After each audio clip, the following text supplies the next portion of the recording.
Levítico, capítulo 14. Revelam-se leis, ritos e sacrifícios para a purificação dos leprosos, das suas roupas e das casas infectadas pela lepra.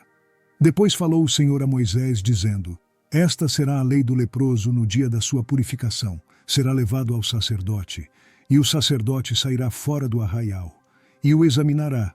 E eis que, se a praga da lepra do leproso for sarada, então o sacerdote ordenará que por aquele que se houver de purificar se tomem 2 aves vivas e limpas, e pau de cedro, e carmesim, e hisopo. Mandará também o sacerdote que se degole uma ave num vaso de barro sobre águas vivas, e tomará a ave viva, e o pau de cedro, e o carmesim, e o hisopo, e os molhará com a ave viva, no sangue da ave que foi degolada sobre as águas correntes. E sobre aquele que há de purificar-se da lepra espargirá 7 vezes. Então o declarará por limpo, e soltará a ave viva sobre a face do campo.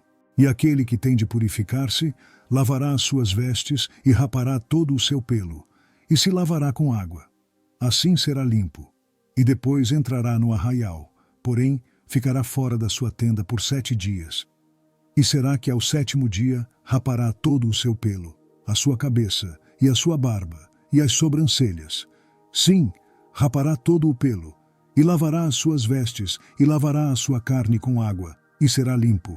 E ao 8º dia tomará 2 cordeiros sem defeito, e uma cordeira sem defeito, de 1 ano, e 3 dízimas de flor de farinha para oferta de alimentos, amassada com azeite, e 1 log de azeite. E o sacerdote que faz a purificação apresentará o homem que houver de purificar-se, com aquelas coisas, perante o Senhor, à porta da tenda da congregação. E o sacerdote tomará um dos cordeiros, e o oferecerá por expiação da culpa, e o log de azeite, e os oferecerá por oferta movida perante o Senhor.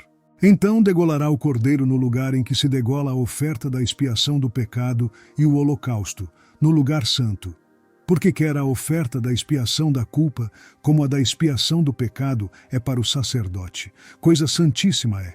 E o sacerdote tomará do sangue da expiação da culpa, e o porá sobre a ponta da orelha direita, daquele que tem de purificar-se, e sobre o dedo polegar da sua mão direita, e no dedo polegar do seu pé direito. Também o sacerdote tomará do log de azeite, e o derramará na palma da sua própria mão esquerda.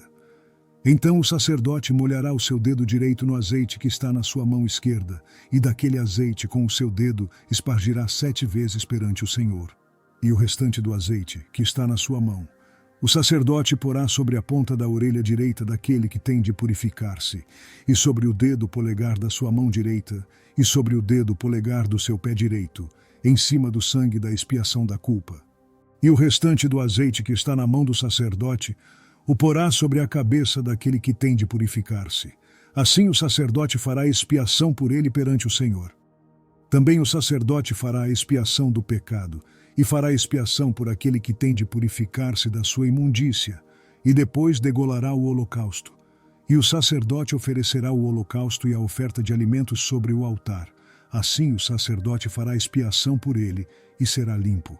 Porém, se for pobre, e em sua mão não houver recursos para tanto, tomará um cordeiro para expiação da culpa em oferta de movimento, para fazer expiação por ele, e a dízima de flor de farinha, amassada com azeite, para oferta de alimentos, e 1 log de azeite, e 2 rolas, ou 2 pombinhos conforme as suas posses, dos quais um será para expiação do pecado, e o outro para holocausto. E ao 8º dia da sua purificação, os trará ao sacerdote, à porta da tenda da congregação, perante o Senhor. E o sacerdote tomará o cordeiro da expiação da culpa, e o log de azeite, e os oferecerá por oferta movida perante o Senhor.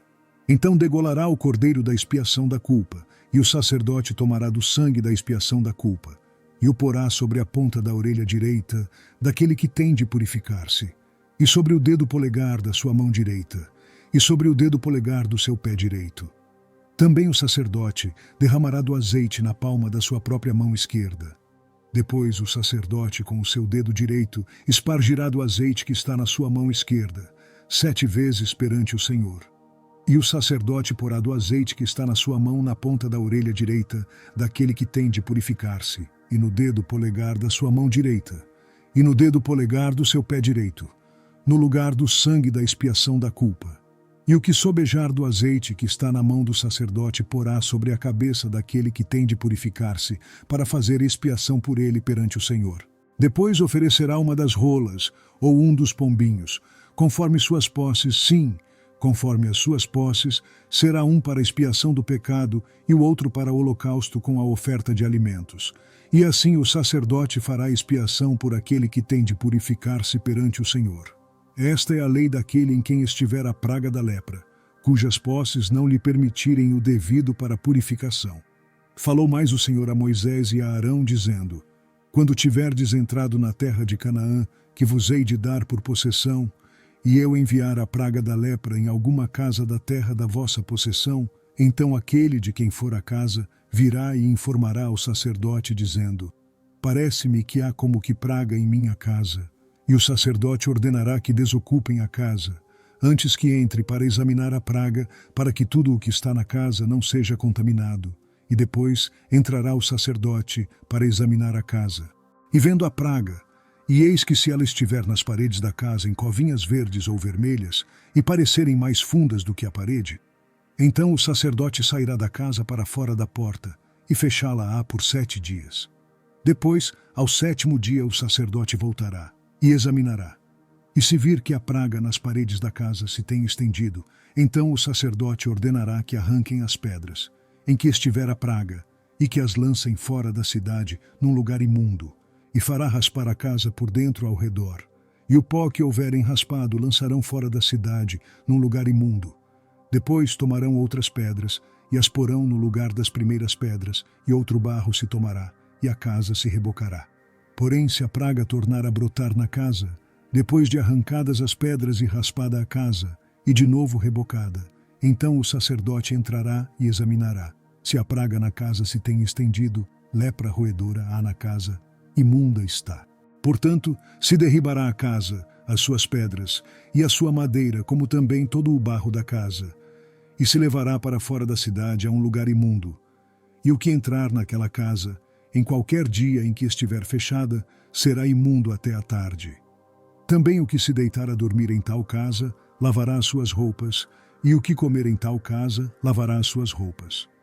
Porém, tornando o sacerdote a entrar na casa e examinando-a, se a praga não se tem estendido, depois que a casa foi rebocada, o sacerdote a declarará por limpa, porque a praga está curada.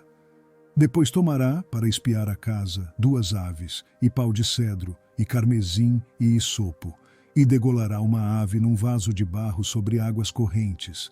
Então tomará pau de cedro, e o isopo, e o carmesim, e a ave viva, e os molhará no sangue da ave degolada e nas águas correntes, e espargirá a casa 7 vezes. Assim espiará aquela casa com o sangue da ave, e com as águas correntes, e com a ave viva, e com o pau de cedro, e com o isopo, e com o carmesim. Então soltará a ave viva para fora da cidade, sobre a face do campo. Assim fará expiação pela casa, e será limpa. Esta é a lei de toda a praga da lepra e da tinha, e da lepra das roupas e das casas, e da inchação, e das pústulas e das manchas lustrosas, para ensinar quando alguma coisa será imunda e quando será limpa. Esta é a lei da lepra.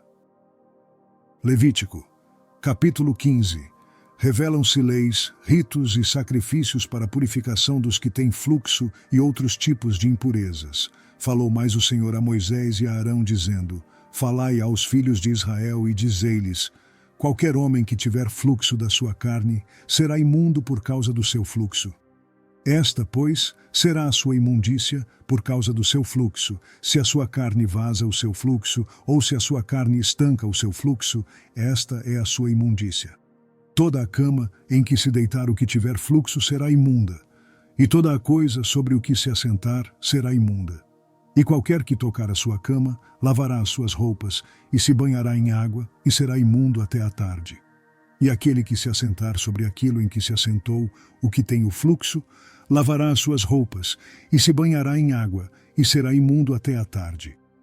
E aquele que tocar a carne do que tem o fluxo, lavará as suas roupas, e se banhará em água, e será imundo até a tarde.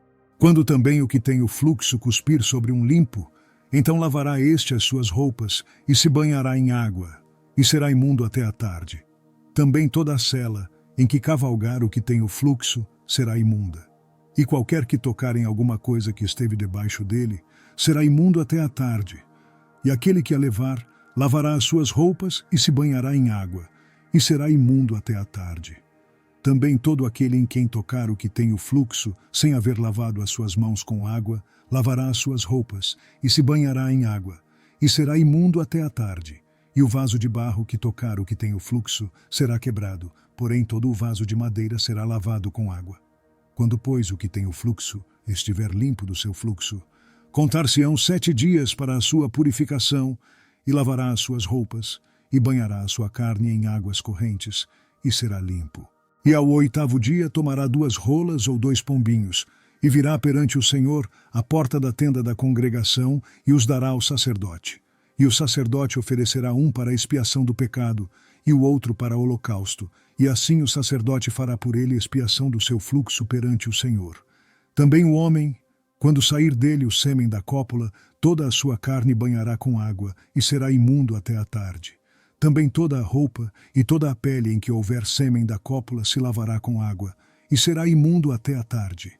E também se um homem se deitar com a mulher e tiver emissão de sêmen, ambos se banharão com água, e serão imundos até a tarde. Mas a mulher, quando tiver fluxo, e o seu fluxo de sangue estiver na sua carne, estará 7 dias na sua separação. E qualquer que a tocar será imundo até a tarde. E tudo aquilo sobre o que ela se deitar durante a sua separação será imundo, e tudo sobre o que se assentar será imundo. E qualquer que tocar na sua cama lavará as suas vestes, e se banhará com água, e será imundo até a tarde. E qualquer que tocar alguma coisa sobre o que ela se tiver assentado, lavará suas vestes, e se banhará com água, e será imundo até a tarde. Se também tocar alguma coisa que estiver sobre a cama, ou sobre aquilo em que ela se assentou, será imundo até a tarde. E se com efeito qualquer homem se deitar com ela, e a sua imundícia estiver sobre ele, imundo será por 7 dias. Também toda a cama sobre que se deitar será imunda. Também a mulher, quando tiver o fluxo do seu sangue, por muitos dias fora do tempo da sua separação, ou quando tiver fluxo de sangue por mais tempo do que a sua separação, todos os dias do fluxo da sua imundícia será imunda, como nos dias da sua separação. Toda a cama, sobre que se deitar todos os dias do seu fluxo, ser-lhe-á como a cama da sua separação, e toda a coisa, sobre que se assentar, será imunda, conforme a imundícia da sua separação. E qualquer que a tocar será imundo. Portanto, lavará as suas vestes e se banhará com água, e será imundo até a tarde. Porém, quando for limpa do seu fluxo, então se contarão 7 dias, e depois será limpa. E ao 8º dia tomará 2 rolas, ou 2 pombinhos, e os trará ao sacerdote à porta da tenda da congregação. Então o sacerdote oferecerá um para a expiação do pecado, e o outro para o holocausto, e o sacerdote fará por ela expiação do fluxo da sua imundícia perante o Senhor. Assim separareis os filhos de Israel das suas imundícias, para que não morram nas suas imundícias, contaminando o meu tabernáculo que está no meio deles. Esta é a lei daquele que tem o fluxo e daquele de quem sai o sêmen da cópula, e que fica por eles imundo, como também da mulher enferma na sua separação, e daquele que padece do seu fluxo, seja homem ou mulher, e do homem que se deita com mulher imunda.